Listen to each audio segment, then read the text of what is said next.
The mind is the true creator, while the body serves as our temporary classroom in this world. This profound insight transforms how we understand ourselves and our relationship with the physical form we inhabit. When we grasp that creative power resides in consciousness itself, not in flesh and bone, we begin to see our bodies not as prisons or temples, but as neutral learning devices designed to support our spiritual growth. As Chapter 2 of the text in A Course in Miracles teaches us, only the mind can create because spirit has already been created, and the body is a learning device for the mind. This isn't about diminishing the body's importance in our current experience, but rather understanding its proper role. The mind holds the creative force. It's where thoughts are born, where choices are made, where love or fear takes root. The body, meanwhile, becomes the classroom where these mental choices play out, where we learn the consequences of our thinking, and where we practice applying spiritual principles in tangible ways. This understanding liberates us from the exhausting cycle of trying to find our identity in physical form. We stop looking to the body for our sense of worth, our security, or our ultimate happiness. Instead, we recognize it as a helpful tool, much like a piano is to a musician or a canvas to an artist. The value lies not in the instrument itself, but in how consciousness uses it to express and learn. When we truly understand the body's purpose, something beautiful happens. We find peace with our physical experience. The body is neither good nor evil, neither sacred nor profane. It simply is what it is, a temporary learning device. This neutral perspective frees us from two common spiritual traps: worshiping the body and condemning it. Many spiritual traditions swing between these extremes. Some treat the body as divine, investing enormous energy in perfecting, adorning, or preserving it. Others condemn it as evil, trying to deny its needs or punish it for existing. Both approaches miss the mark because they assign inherent meaning to what is essentially neutral. It's like calling a hammer good or evil. The tool itself has no moral quality. Only our use of it carries meaning.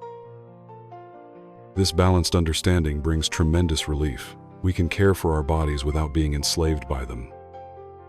We can appreciate their capacity to house consciousness, to enable communication, to experience beauty and connection without making them the center of our universe. We can acknowledge their temporary nature without falling into despair and honor their current function without forgetting our eternal spiritual identity. The body becomes a friend rather than a master or an enemy, a companion on the journey of awakening that deserves our kindness and attention without demanding our complete devotion. One of the most common spiritual mistakes is attempting to deny the body's existence while we're clearly inhabiting physical form. This creates an internal war that wastes precious mental energy and often leads to unnecessary suffering. True spiritual wisdom recognizes what is present without being enslaved by it. When we try to pretend the body doesn't exist, we set up a conflict between our direct experience and our spiritual ideals. We feel hungry, but tell ourselves hunger is an illusion. We feel tired, but deny the need for rest. We experience physical discomfort, but attempt to spiritualize it away. This approach often creates more problems than it solves, because it divides our attention and creates internal tension. A more mature spiritual approach acknowledges the body's temporary reality while remembering our eternal nature. We can say, yes, I'm having a human experience that includes physical sensations, and yes, my true identity transcends this physical form. Both statements can be true simultaneously. We don't need to choose between spiritual awareness and practical engagement with our current circumstances. This balanced approach actually supports deeper spiritual realization because it eliminates the energy drain of constant internal conflict. When we're not fighting with our present experience, we can use our mental resources more effectively for genuine spiritual growth.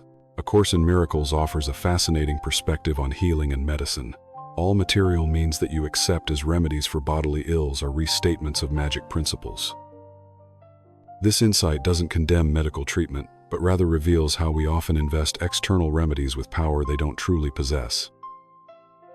The magic mindset assumes that something outside our mind has the power to heal us, that the pill, the procedure, or the practitioner holds our salvation.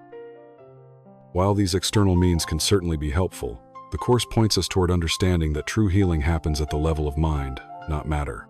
The shift in perception, the release of fear, the opening to love, these mental changes are what create lasting healing. This doesn't mean we should avoid doctors or refuse medication when they're needed. Rather, it means we can use these tools without making them our gods. We can appreciate medical science while remembering that its effectiveness often depends more on our mental state, our faith, our hope, our willingness to heal than on the purely physical properties of the treatment. Understanding this helps us become wiser consumers of healing modalities. We can use what serves us without becoming desperate or dependent, and we can remain open to the deeper healing that comes through spiritual awakening. Sometimes fear makes a person temporarily unable to receive spiritual healing directly. In these moments, using physical remedies can serve as a compassionate bridge, reducing fear and opening the mind gradually to deeper truth. This isn't spiritual failure, it's spiritual wisdom that meets people where they are rather than demanding immediate perfection. Imagine someone who's terrified of their illness and convinced they need strong medical intervention to survive. Telling them to rely only on spiritual healing might increase their fear and actually block the very healing they're seeking. But supporting them in using whatever treatments help them feel safer can reduce their terror and create space for spiritual insights to emerge naturally. This compassionate approach recognizes that healing happens in stages. Sometimes we need to address the most urgent fears first, before the mind becomes quiet enough to recognize deeper truths. A person might start with conventional medicine, then gradually incorporate spiritual practices, and eventually discover that their state of mind plays the primary role in their healing. The goal isn't to judge anyone's path or timeline, but to support whatever genuinely reduces fear and opens the heart to love. True compassion meets people where they are and gently guides them toward greater freedom, rather than imposing standards they're not yet ready to embrace.